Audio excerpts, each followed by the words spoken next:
За 9 месяцев этого года оперативная обстановка в Коми сохранялась стабильная. Общее количество преступлений снизилось на 1,3%.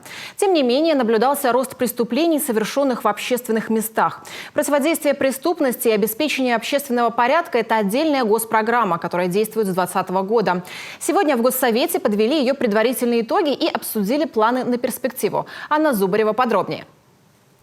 Количество преступлений с участием несовершеннолетних в этом году увеличилось почти на 30%. За 9 месяцев 2022 года таких зафиксировано 307. Сегодня на учете стоят почти 2000 обучающихся. Во внеурочное время большинство из них заняты доп. Образованием. Это одна из мер по предотвращению повторной преступности. Подобные средства стараются применить и к тем, кто уже отбыл наказание или еще находится в местах лишения свободы.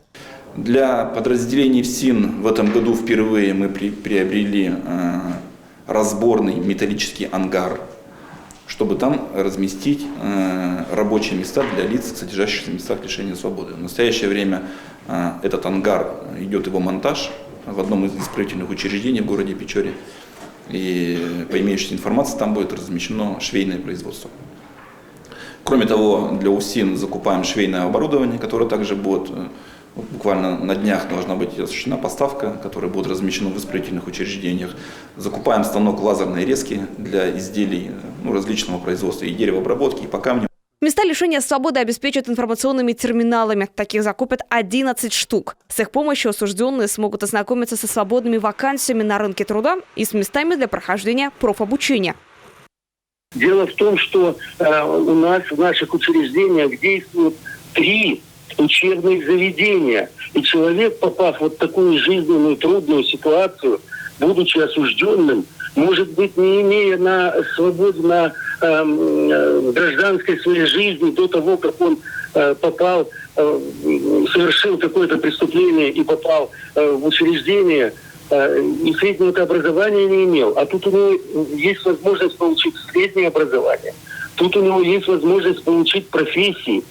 Персональные носимые видеорегистраторы для патрульно-постовых нарядов, комплекты кинологических тест-тренингов, фотоловушки. Материально-техническая база – важная статья расходов. Для муниципалитетов закуплено 529 передвижных ограждений для обеспечения порядка при массовых мероприятиях. Больше внимания, утверждает депутатский корпус, необходимо уделить участковым сотрудникам. В рамках подготовки бюджета мы бы очень хотели, чтобы государственная программа поддерживала самый близкий уровень правопорядка к населению. Это уровень участковых.